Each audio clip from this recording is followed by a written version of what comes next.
Assalamualaikum warahmatullahi wabarakatuh. Waalaikumsalam warahmatullahi wabarakatuh. Bapak-bapak, ibu-ibu, saudara-saudara kaum muslimin rahimakumullah. Setiap orang menginginkan kebahagiaan dan tidak seorang pun menginginkan kesengsaraan dalam kehidupan ini. Namun nyatanya tidak setiap orang yang ingin bahagia mengetahui jalan yang harus ditempuhnya untuk sampai kepada kebahagiaan itu. Maka pada kesempatan pertemuan kali ini saya ingin menyampaikan sebuah hadis dari junjungan kita baginda Nabi besar Muhammad sallallahu alaihi wasallam yang termuat dalam kitab Mukhtarul Ahadits An-Nabawiyah, di mana beliau bersabda, arba'un min sa'adatil mar'i. Ada 4 perkara yang merupakan tanda dari orang bahagia. Saya mau tanya, di antara saudara-saudara yang hadir di sini, apa ada yang kepengen jadi orang sengsara? Seluruhnya tentu ingin mendapatkan kebahagiaan. Maka menurut resep dari Nabi kita, tanda orang bahagia itu 4. Jadi kalau saudara ingin bahagia harus mempunyai 4 perkara ini. Yang pertama, orang bahagia itu kata Nabi, darun wasi'un. Punya rumah biar bagus asal gede. Enak ngaturnya. Daripada sudah punya rumah kecil, adanya di pinggir kali, gubuk, kalau hujan bocor, miring lagi, kiamat. Loh, kalau gitu Islam materialis dong. Hadis ini boleh diartikan dengan makna hakiki, arti yang sebenarnya. Boleh diartikan dengan makna majazi, arti kiasan. Kalau dia diartikan dengan arti kias, maka yang dimaksud darun wasi'un ay qalbun wasi'un. Rumah yang luas tidak lain daripada hati yang lapang. Karena di situ kunci kebahagiaan yang sebenarnya. Walaupun kita cuma tinggal di petak berukuran 2 kali 3 meter, kalau hati kita luas rasanya rumah itu. Tapi biar rumah kita halamannya saja puluhan ribu hektar, ada kolam renangnya, kamar tidurnya tidak lagi terhitung. Kalau hati yang menempati rumah itu sempit, maka akan terasa sempit jugalah rumah itu. Tempat bergantungnya tidak lain adalah hati. Marilah kita mencoba melihat berbagai pandangan orang tentang bahagia ini. Ada orang menyangka bahwa bahagia itu kalau dia mendapatkan harta yang sebanyak-banyaknya. Siapa yang banyak harta, dialah raja. Apa yang dia mau, seluruhnya bisa dibeli. Keamanannya, dia bisa menyewa petugas. Seluruh fasilitas untuk menyenangkan kehidupannya bisa dibeli. Pendeknya, hartalah segala-galanya dalam kehidupan. Sampai ada pepatah mengatakan, innad darahima fil amakini kulliha taksur rijala mahabatan wa jalala. Sesungguhnya harta, dinar, dirham, uang di mana-mana selalu bikin hebat orang yang memilikinya. Coba lihat, orang yang punya duit sama yang enggak punya duit, jangan gaya hidupnya, gaya jalannya aja lain. Wahia lisanun liman arada fasahatan, wahia silahun liman arada qitala. Uang adalah senjata yang paling ampuh bagi orang yang mau pergi perang, dan lidah yang paling fasih bagi orang yang mau bicara. Kalau bicara dengan lidah macet, cobalah bicara dengan harta, lancar. Sampai ada pepatah demikian, segalanya bisa diatur dengan harta. Maka di kalangan orang yang berpandangan semacam itu, seluruh kegiatan hidupnya hanya terfokus kepada bagaimana mengumpulkan harta yang sebanyak-banyaknya. Tidak peduli halal haram, tidak kenal sore pagi siang dan malam, tidak sempat sujud, jauh dari agama, jauh dari kehidupan yang bersifat ruhaniyah, jauh dari Allah dan sebagainya, sampai dalam Al-Quran dikelompokkan dalam kelompok yang dinamakan lumazah. Allazi jama'a malahu wa'addadah yahsabu anna malahu akhladah. Mereka mengumpul-ngumpulkan harta sebanyak-banyaknya dan menyangka bahwa harta yang banyak itu dapat mengekalkan hidupnya, mengekalkan kekayaannya, mengekalkan kebahagiaannya.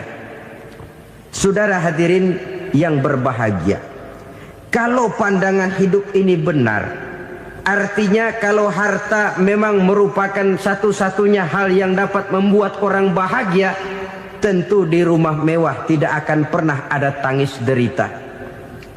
Tentu di satu tempat di mana fasilitas hidup serba menunjang tidak ada yang namanya penderitaan.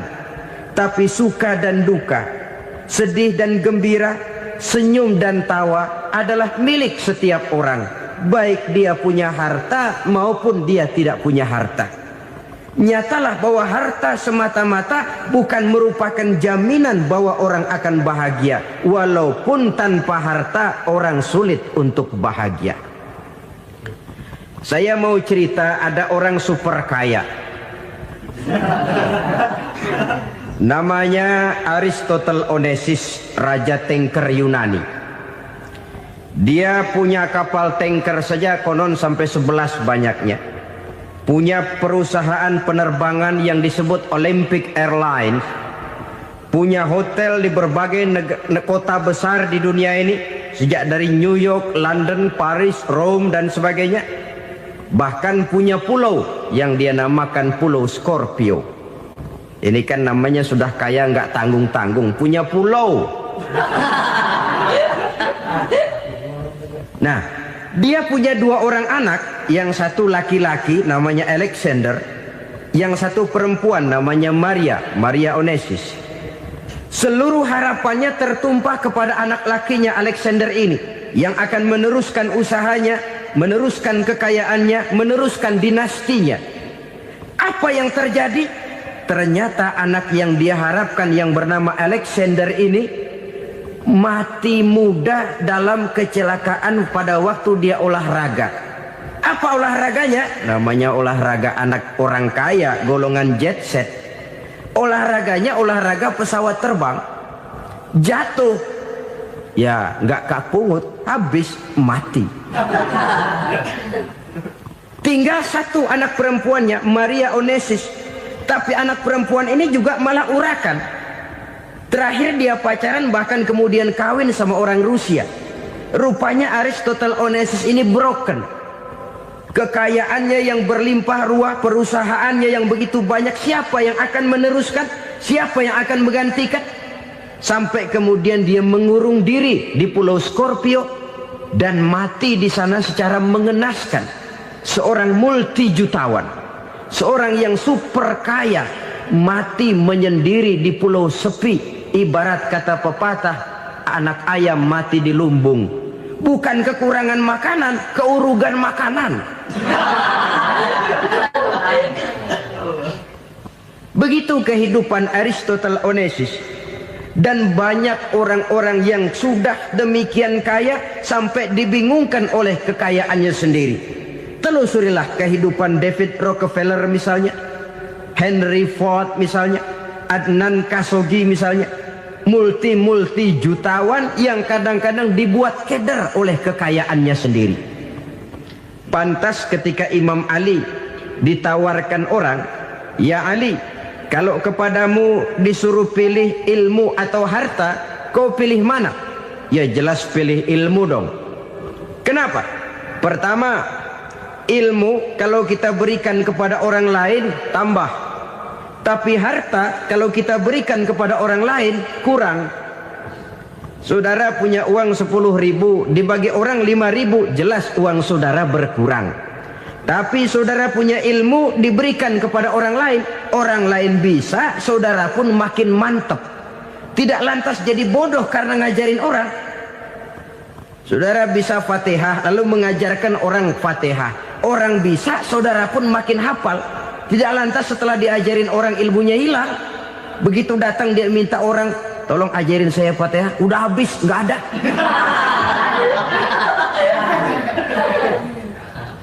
Yang kedua kata Imam Ali, ilmu menjaga kita. Kalau harta kita yang harus jaga. Makin banyak ilmu makin terpelihara diri seharusnya. Tetapi makin banyak harta makin bingung kita jaganya. Sampai kadang-kadang kalau perlu seluruh keliling rumah dipasangi alarm. Belum cukup disewakan anjing besar-besar, pasang di depan pintu, awas anjing galak. Masih belum cukup juga, cari centeng tukang-tukang kepruk jaga rumah. Masih terasa belum aman, padahal rumahnya dikelilingi tembok besar. Di balik tembok ada pintu-pintunya tebal. Di balik pintu itu terbuka masuk kamar, kamar pun ada pintunya, pintunya pun kuat. Masuk ke dalam kamar ada lemari, lemarinya pun pintunya kuat, dikunci, kuncinya pun kuat. Tapi terhadap seluruhnya yang timbul cuma sekedar was-was saja. Kesimpulannya sekali lagi, tanpa harta orang memang sulit untuk bahagia. Tapi harta semata-mata tidak merupakan jaminan orang akan bahagia. Dengan hati yang luas, itu modal utama untuk mencapai kebahagiaan hidup. Orang yang hatinya luas, saudara-saudara, punya hati yang lapang, melihat kenyataan hidup ini, dia bersyukur senantiasa kepada Allah. Lantas tidak timbul hasud dan iri hatinya. Oleh karena itu jiwanya selalu lapang. Kalau tidak, cupik hati namanya. Dangkal pandangan, tidak senang melihat orang lain dapat nikmat, dan itu sering dijadikan contoh.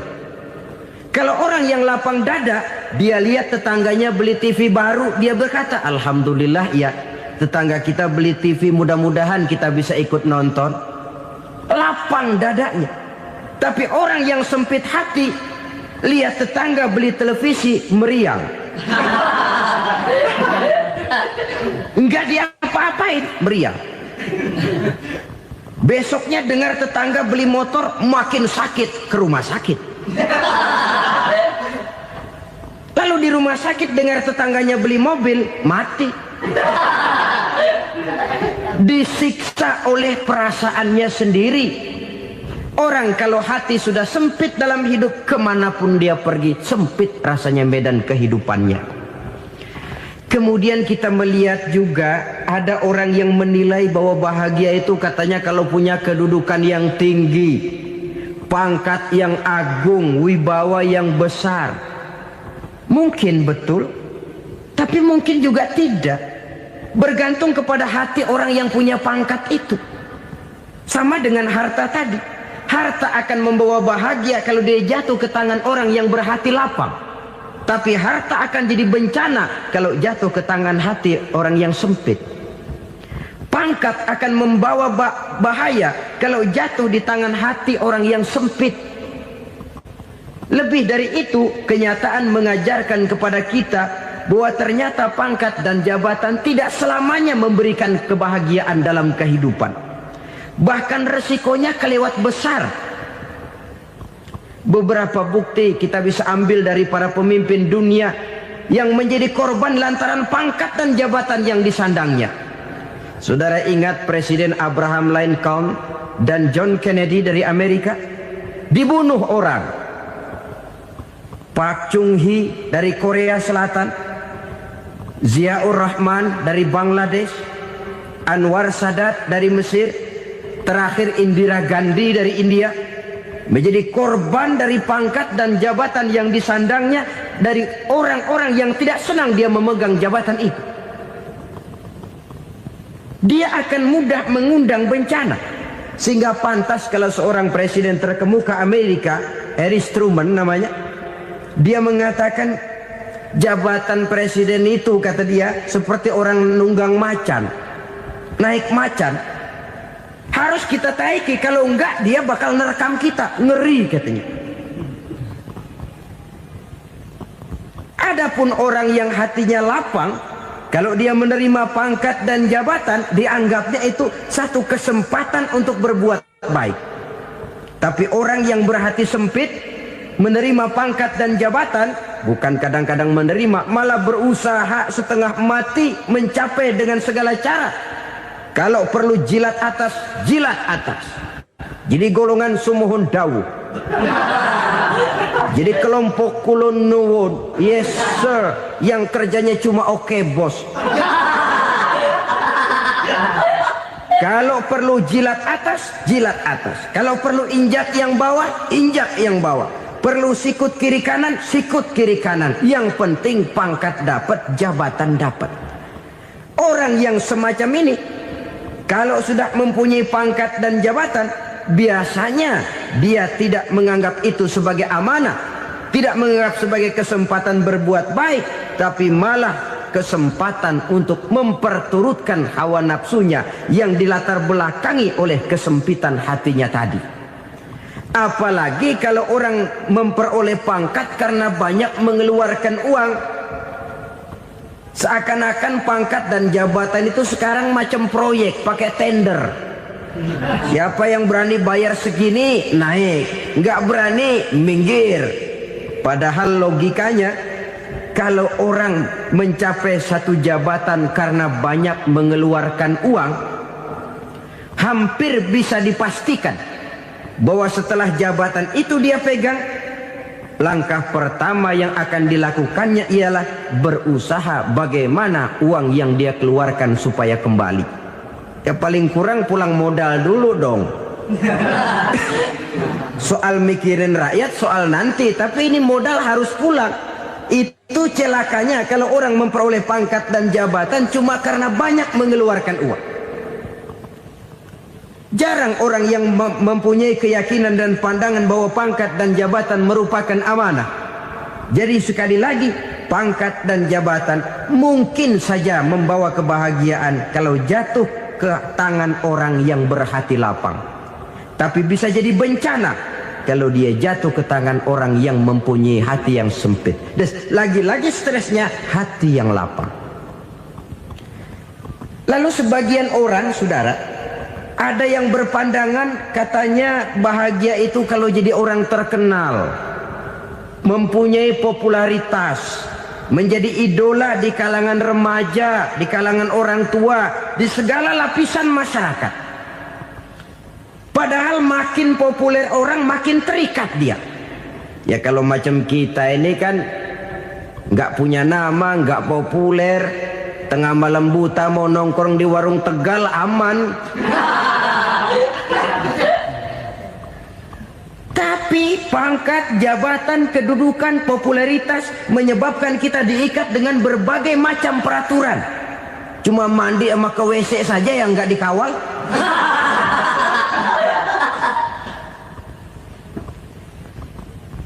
Benarkah popularitas, ketenaran membawa kebahagiaan? Mungkin. Ya, tapi mungkin juga tidak. Kenapa? Banyak orang-orang populer yang mengakhiri hidupnya secara tragis. Kita ambil beberapa nama. Di Amerika tahun 60-an ada bintang seksi paling terkenal yang dijuluki sex bomb. Bom seksi. Sampai sekarang jadi legenda, namanya Marilyn Monroe. Singkatan double-nya itu inisialnya MM, Marilyn Monroe. Terkenal, top, sampai dia mati tahun 62. Namanya sekarang masih saja dibicarakan orang. Kenapa dia bunuh diri? Tidak punya hartakah dia? Banyak. Kurang populerkah dia? Seluruh dunia mengenalnya. Sejak rakyat kecil sampai pejabat tinggi dia punya hubungan. Kenapa? Jenuh. Dia terlahir dalam keadaan yatim. Setelah itu tidak lama dia berangkat remaja, ibunya meninggal. Pindah dari wanita asuh ke wanita asuh sampai 12 orang ibu angkatnya.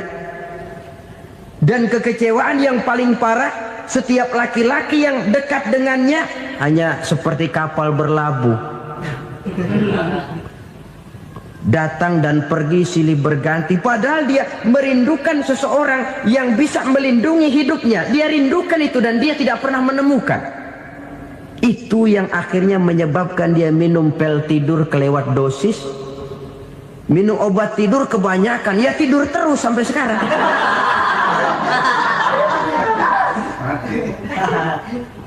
Dia mengakui, saya telah memiliki ketenaran, tapi saya tidak pernah hidup dalam ketenaran itu.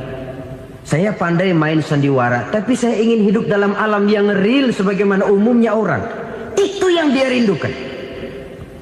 Menyusul jejak yang namanya Marilyn Monroe ini, Billie Holiday, saudara kenal tentu, di rumah sakit dirawat.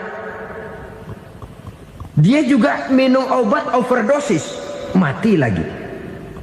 Jimi Hendrix minum obat tidur overdosis kelewat batas, mati lagi. Lalu yang menghanyutkan diri di danau, Janis Joplin dan Brian Jones. Ini orang-orang populer, orang-orang terkemuka yang mengakhiri hidup secara tragis, bukan karena tidak terkenal, mungkin karena sudah saking terkenalnya. Contoh paling belakangan, Bruce Lee. Wah, ini tukang-tukang kepruk tentu kenal siapa dia. Sampai sekarang pun tabir kematiannya masih merupakan misteri. Dan yang masih hidup juga menunjukkan gejala yang aneh. Michael Jackson, rumahnya di Beverly Hills itu dijaga sedemikian rupa, dan dia selalu curiga kepada setiap makanan harus steril, bersih dari segala macam kimia. Kemana dia pergi, itu tukang-tukang kepruk sudah selalu menjaga dan mengawal, dan dia seakan takut menunjukkan mukanya yang asli.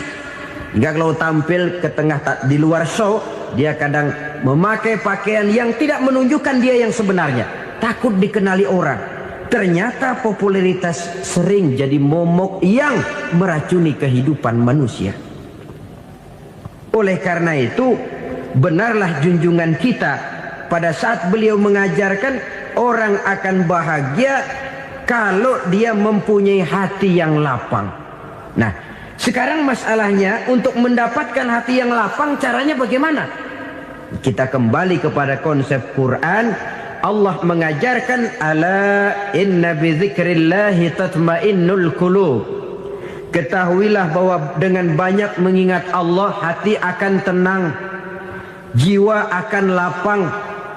Dengan kata lain, dekat dengan agama, merasakan kehadiran Allah dekat dalam hidup, itu muara pertama untuk mencapai hati yang lapang. Ala inna bi dzikrillahi tatmainnul qulub. Jangan macam orang sekarang ingin mendapatkan ketenangan lalu tapak di puncak gunung, di gua-gua, di tempat sepi. Iyalah kalau nggak ada ular. Kalau tergigit ular berbisa, ketenangan belum, mati jelas itu. Islam positif untuk mendapatkan ketenangan. Ala inna bi dzikrillahi tatmainnul qulubi. Bahwa ketahuilah bahwa dengan banyak mengingat Allah, hati akan tenang, jiwa akan lapang, nuansa pikiran akan luas. Karena yang namanya bahagia ada dimanapun manusia berada. Di kampung ada bahagia, di kota ada bahagia, di ngarai, di lembah, di gunung, di hutan, di lautan, di angkasa luar, dimanapun bahagia itu ada kalau kita bermodalkan hati yang lapang ini. Dan hati akan lapang kalau kita dekat dengan agama.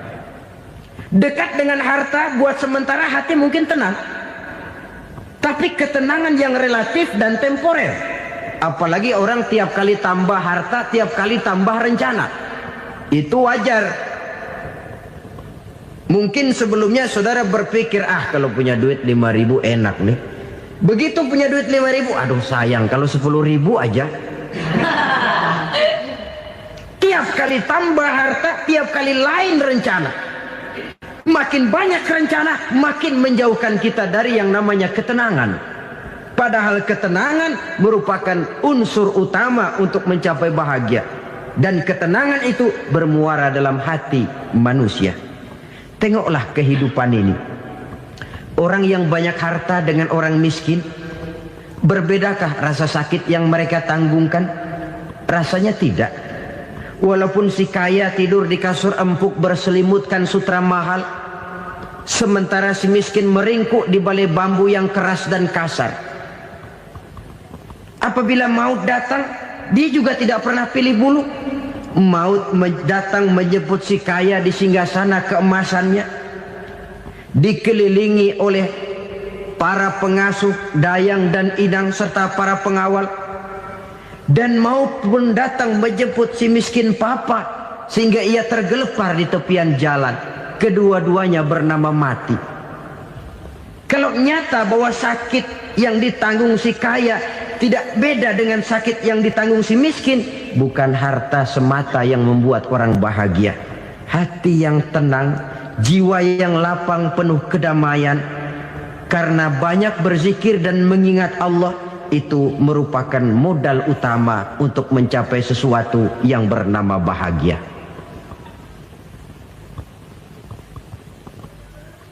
Saudara hadirin yang saya hormati, inilah yang pertama dari 4 ciri yang digambarkan oleh Nabi tentang tanda-tanda orang bahagia. Dan harus berangkat dari yang pertama ini, hati yang lapang. Ini yang harus kita miliki lebih dahulu. Baru nanti akan menyusul kepada poin yang ketiga, kedua, dan selanjutnya. Sebab kalau hati sudah terisi dengan jiwa yang lapang, seluruh persoalan insya Allah akan bisa kita atasi dengan sebagaimana mestinya. Yang kedua sekarang, tanda orang bahagia menurut baginda Nabi, markabun syariah.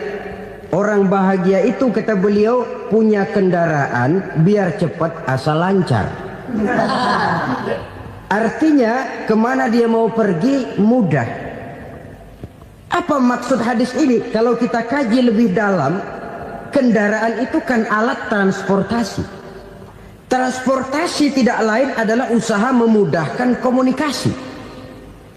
Pindah dari situ kepada teori bahwa manusia adalah zon political, makhluk bermasyarakat yang tidak bisa memenuhi kebutuhan hidupnya secara sendirian. Kita memerlukan keberadaan orang lain dalam kehidupan ini. Untuk memakai baju saja kita sudah perlukan petani yang tanam kapas, pabrik yang memintal kapas jadi benang, pabrik yang menenun benang jadi kain, sampai kepada mesin jahit, sampai kepada tukang jahit. Itu cuma untuk memakai pakaian saja.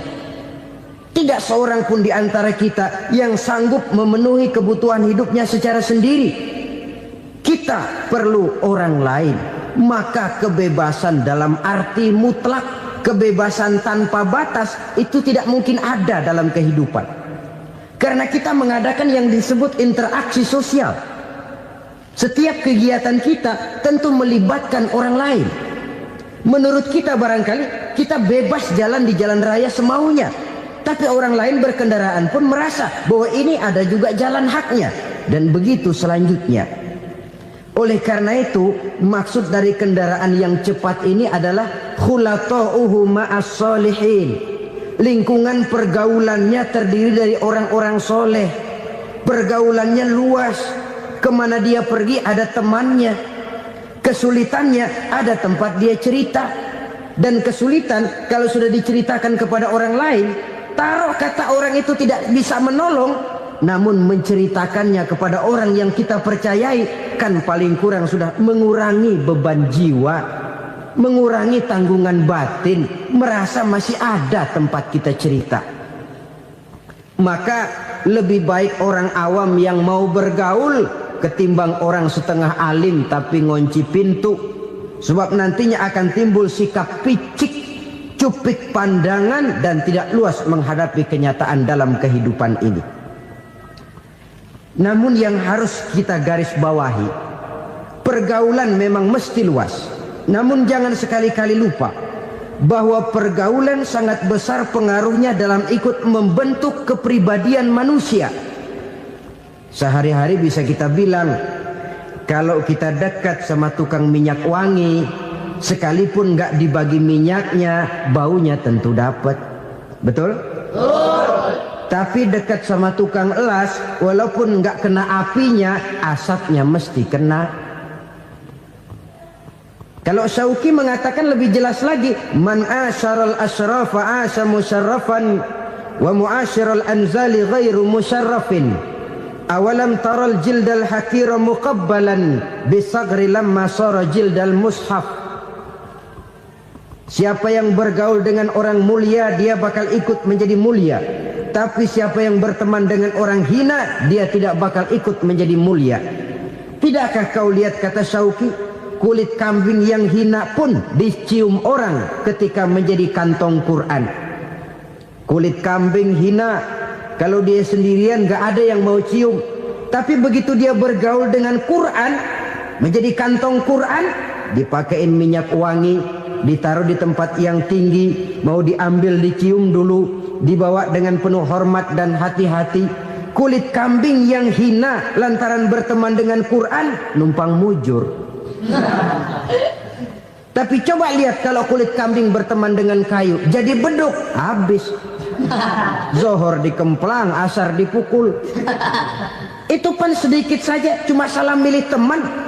Yang temannya Quran dihormati orang, yang temannya kayu lantaran jadi beduk, gelap-gelap subuh orang udah kemplangin.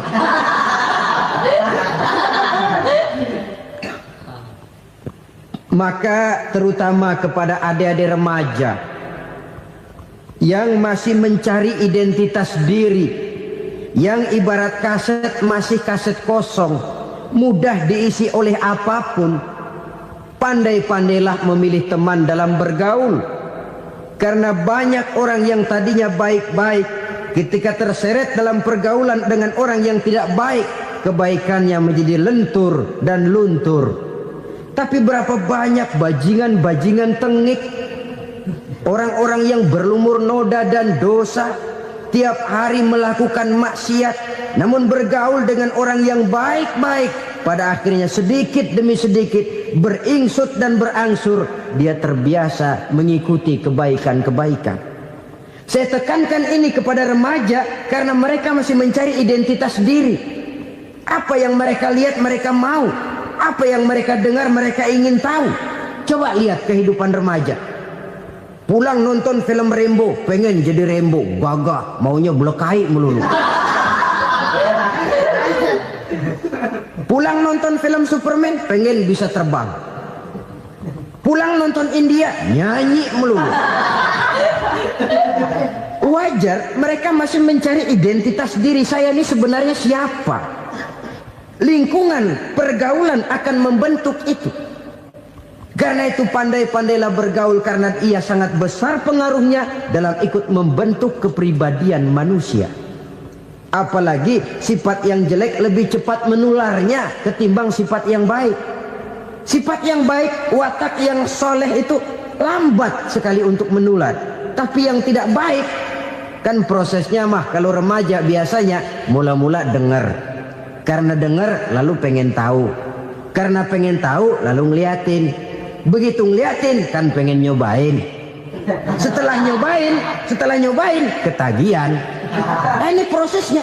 Yang namanya ganja, morfin, narkotik, awalnya kan begitu. Mula-mula dengar, katanya kalau sudah fly to the sky, ya, sudah melayang ke langit, katanya disitulah puncak kebahagiaan. Mulanya cuma dengar. Karena dengar pengen tahu. Karena pengen tahu lalu ngeliat, kumpul sama orang yang suka ngeganja. Setelah ngeliat, nah pengen ngerasain. Begitu ngerasain enak juga, ketagihan. Kalau sudah ketagihan jadi penyakit kronis, bisa merembet kepada yang lain. Iya, kalau orang tuanya mampu untuk beli morfin, beli ganja.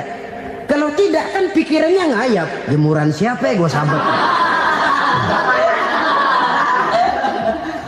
Timbullah perbuatan-perbuatan negatif yang bermula dari salah pergaulan. Apalagi buat adik-adik remaja yang tinggal di kota-kota besar, yang pengaruh budaya, pengaruh kesenian, pengaruh struktur kehidupan yang nampak makin individualistis, di mana persaingan tajam, tensi ekonomi tinggi, orang mudah mengalami stres. Pandai-pandailah dalam bergaul, sekali lagi, karena ia sangat besar pengaruhnya dalam ikut membentuk kepribadian manusia. Orang bahagia punya kendaraan yang cepat, artinya punya pergaulan yang luas, dan lingkungan pergaulannya terdiri dari orang-orang yang soleh. Kemana dia pergi, ada teman. Kesulitannya, ada tempat dia cerita. Tapi kalau sudah menyendiri, hidup sendiri, kesulitan dipikiri sendiri, bisa mati belum waktunya. Tidak ada tempat berbagi rasa, tidak ada tempat bercerita, tidak ada tempat mengurangi beban dalam kehidupan. Pantas betul kalau Islam sangat menggalakkan dan menganjurkan orang kalau sudah sampai waktunya itu untuk melangsungkan nikah. Kata Nabi, ya ma'syaras syabab man istata'a minkumul ba'at falyatazawwaj. Hai para pemuda, kalau sudah mampu memberi nafkah, kawinlah, nikahlah kamu. Kenapa? Sudah ada teman hidup, tempat berbagi rasa. Kesulitan kalau ada tempat cerita akan lebih ringan ketimbang kita telan sendiri, walaupun bobot kesulitannya sama beratnya. Saudara-saudara kaum muslimin rahimakumullah, inilah ciri yang kedua, punya kendaraan biar cepat asal lancar. Kemana kita mau pergi gampang. Dengan kata lain, setelah hati yang luas, pergaulan yang luas. Dua. Yang ketiga sekarang, tanda orang bahagia itu menurut Nabi, misbahun mudhi'un, punya lampu yang terang. Oh, itu enggak problem. Sekarang sudah zamannya listrik masuk desa, Pak. Lampu sudah terang semua. Betul, kalau itu yang dimaksud. Tapi tidak cuma itu. Karena lampu yang dimaksud di sini, lampu yang akan menerangi seluruh perjalanan hidup. Dan perjalanan hidup itu sudah dimulai sejak kita terlahir ke alam ini, sampai masuk ke alam barzah, kumpul di padang mahsyar, sampai ke akhirat. Lampu yang menerangi itu yang diperlukan. Kalau lampu, katakanlah yang paling top sekarang kan lampu jenis Mercury. Taruhlah itu di rumah kita, dia cuma menerangi rumah kita, menerangi hati pun tidak sanggup. Bila kita masuk ke alam barzah, alam kubur, sanggupkah si Mercury yang begitu terang menerangi alam barzah kita? Tidak sanggup lagi. Sanggupkah lampu yang ratusan watt, bahkan puluhan ribu watt menerangi kehidupan di padang mahsyar? Tidak akan sanggup lagi. Kalau demikian, yang dimaksud lampu yang terang di sini apa? Tidak lain amal soleh, kebajikan yang kita lakukan dalam hidup. Itu yang akan jadi lampu penerang. Di dunia nama kita akan terang. Jasad kita boleh hancur terkubur tanah, tapi nama kita akan dikenang orang. Begitulah kalau orang meninggalkan kebajikan dalam hidup seperti sekarang. Ribuan orang tiap saat berziarah ke kubur Imam Syafi'i, ke kubur Imam Malik, ke kubur Imam Ghazali, ke kubur orang yang baik-baik, orang yang soleh-soleh. Kebajikannya yang ditinggalkan, yang mengukir namanya dengan tinta emas. Sehingga saudara sudah terbaring di alam kubur, orang lewat, Allah, ini kuburannya Fulan bin Fulan, dulu ini kebaikannya Masya Allah, saya ikut merasakan. Mari kita mampir sebentar, kita Fatihah. Mohon disampaikan Allah pahalanya kepada almarhum. Al-Fatihah. Itu kalau orang baik-baik. Lalu saudara tanya, Pak, orang mati dikirimin Fatihah apa nyampe pahalanya? Saya jawab, kalau saudara nggak percaya, mati dulu dah. Nanti saya Fatihain, tungguin di sana. Umpama nggak sampai, balik lagi kemari. Sekarang ini kan maunya otak-otakan saja. Kalau nggak masuk otak, nggak percaya. Padahal alam gaib itu nggak bisa diotak-otakin. Sama saja dengan saudara pernah dengar cerita kapal Tampo Mas tenggelam kan? Pernah nggak? Di mana? Ya, di laut Masalembo. Begitu ke Tampo Mas tenggelam, ratusan penumpang itu terjun ke laut, dipermainkan gelombang, berjuang menghadapi maut itu.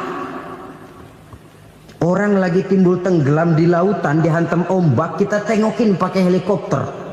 Pak, lagi timbul tenggelam ya? Iya, tolongin. Jangan khawatir Pak nih, saya kirim intan Pak, harganya 10 juta. Kira-kira orang yang timbul tenggelam di laut seneng nggak? Tidak. Kan mahal toh intan 10 juta. Kenapa dia nggak senang? Karena intan 10 juta dalam kondisi seperti itu tidak sanggup menyelamatkan dia. Dia akan girang kalau dikirimin ban mobil bekas, dikirimin papan terentang atau bambu. Intan yang 10 juta dia nggak girang. Ban mobil bekas yang 1000 perak, tuh pegang, itu yang dia girang betul. Inilah sebabnya Nabi berkata, mal mayyitu fi qabrihi illa kal ghariqil mutaghawwis. Orang yang meninggal di alam kuburnya seperti orang timbul tenggelam di lautan. Yantaziru da'watan min ahli, menunggu doa dari keluarganya yang masih hidup. Duh, bapak saya sudah meninggal, saya sayang benar sama dia. Kirimin kulkas ke kuburannya Itu sama saja dengan tadi orang tenggelam di lautan dikirimi intan yang harganya 10 juta, ndak sampai. Begitulah kalau kebajikan yang kita tinggalkan dalam hidup, sudah mati pun kubur kita masih diziarahi orang. Tapi kalau jahat yang kita tinggalkan, boro-boro lah orang mau doa lewat dekat kuburan kita juga serem. Tuh bajingan no, dulu mati dipendem di situ tuh. Jangan lewat situ, ntar kesurupan, jangan. Lewat saja orang ngeri. Konon lagi membacakan Fatihah dan mengirimkan doa. Hidup pada hakikatnya adalah kesempatan untuk berbuat baik. Maka sekali kesempatan itu diberikan, manfaatkan dengan sebaiknya. Sebab kesempatan kedua tidak akan pernah ada. Kesempatan berbuat baik di sini, di akhirat sudah pembalasan namanya. Sekali kesempatan itu dicabut, dia tidak akan pernah dikembalikan lagi. Kata Iqbal, hidup tidak mundur ke belakang, Bung. Berhenti diinjak orang, mundur hancur. Tidak ada kata mundur dalam hidup ini. Berhenti diinjak orang, mundur kecebur. Tidak ada kata lain. Harus maju dalam kehidupan, dalam artian yang positif. Hidup adalah kesempatan untuk mengumpulkan kebajikan yang sebanyak-banyaknya. Di situ nilai daripada manusia. Sekarang ini memang nggak kelihatan kok, orang yang banyak pahala sama yang banyak dosa nggak kelihatan kok. Barangkali kalau habis bikin dosa palanya pada benjol, mungkin orang takut sama dosa. Tapi sekarang sama saja, orang yang banyak dosa dengan yang nggak banyak dosa jalan bareng dari belakang, sama, nggak kelihatan beda. Tapi ada waktunya di mana pahala memegang peranan, di mana dosa diperlihatkan. Sama saja kalau kita bawa mobil siang, lampu kan nggak begitu berfungsi. Apa lalu bilang, alah ini lampu berat-beratin, copot-copotin aja dah. Tidak perlu begitu. Kenapa? Pada satu saat malam senja akan datang. Bila matahari terbenam, senja pun datang, gelap mulai merayap, disitulah baru terasa perlunya lampu. Pahala begitu. Sekarang orang yang nggak ada pahalanya nggak kelihatan dalam kehidupan. Tapi pada satu saat senja kehidupan akan datang. Ajal merenggut nyawa, malam merayap, dan hidup mulai diliputi kegelapan di alam barzah. Dikala itu kalau nggak punya lampu, alangkah malangnya kita. Sebab amal yang baik, kata Nabi, di alam barzah itu akan diciptakan menjadi perempuan yang cantik menemani kita. Amal yang jahat akan menjadi orang yang paling jelek nemenin kita. Udah di tempat gelap yang nemenin jelek.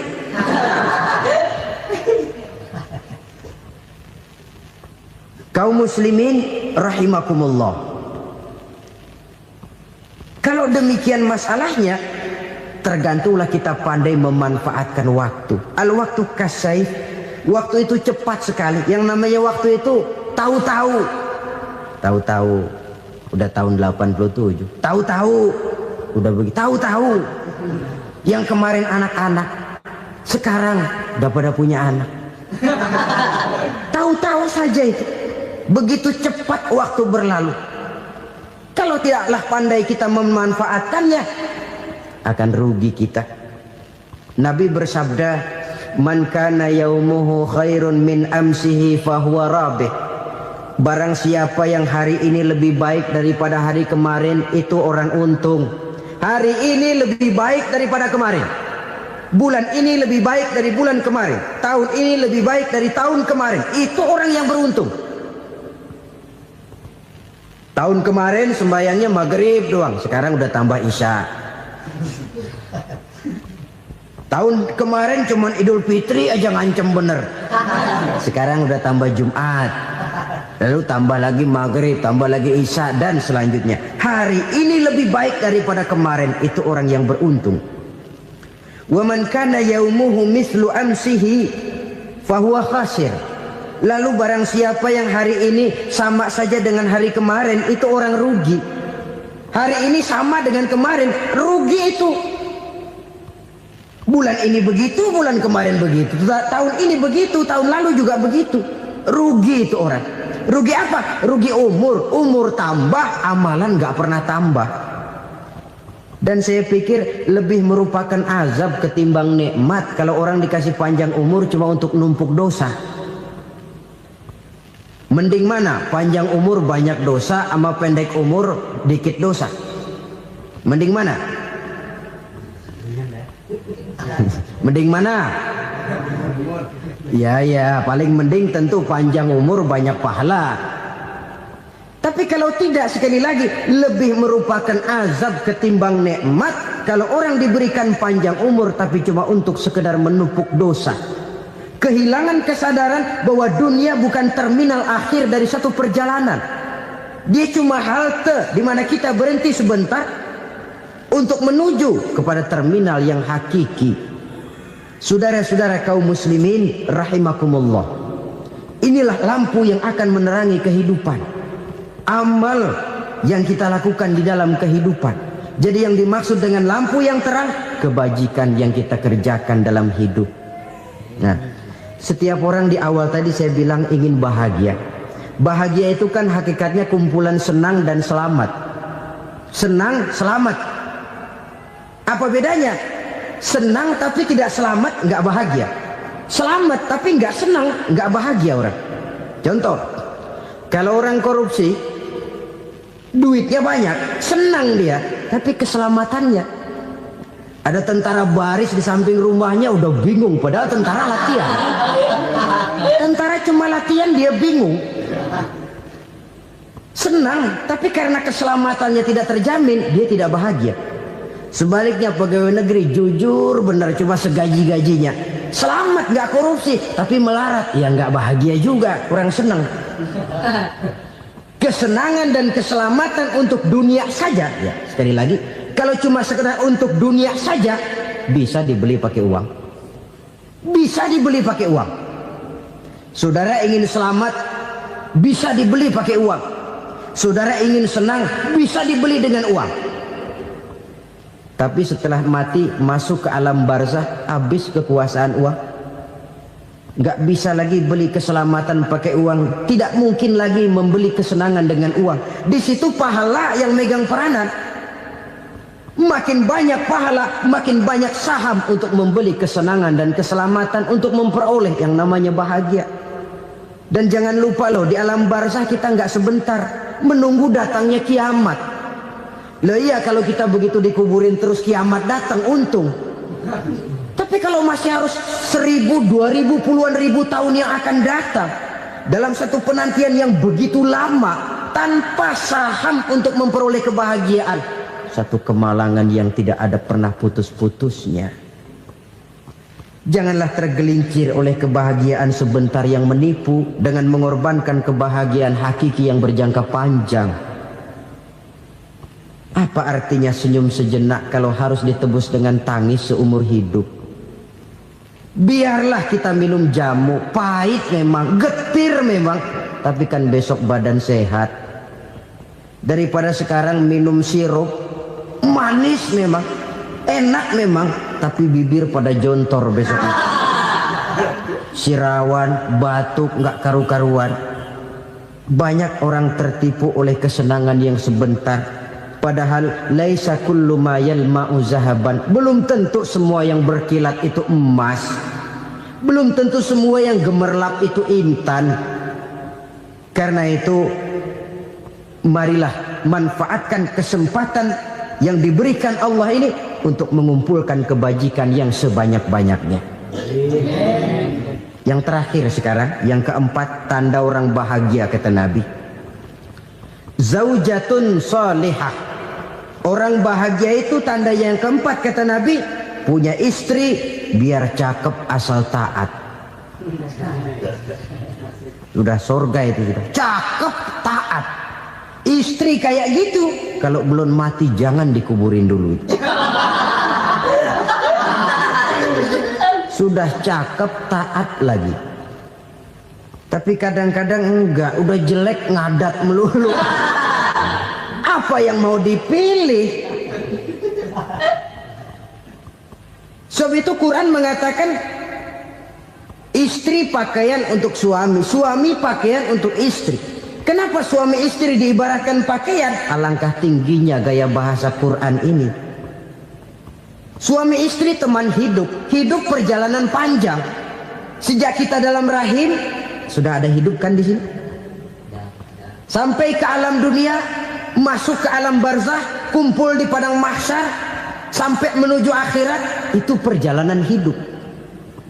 Carilah istri atau suami teman hidup yang membawa manfaat tidak hanya kehidupan di dunia ini, sampai di alam barzah, sampai di padang mahsyar. Suaminya mungkin meninggal lebih dulu atau istrinya mungkin meninggal lebih dulu. Tapi suami atau istri yang masih hidup berbuat kebajikan. Suami saya meninggal, ada hartanya, saya sedekahkan, niat pahala untuk almarhum suami saya. Ini teman hidup. Tidak dibatasi dan tidak bisa dipisahkan oleh maut sekalipun. Zohirnya mungkin pisah, badannya mungkin pisah, tapi hatinya, jiwanya, kebersamaannya dalam menghadapi kehidupan.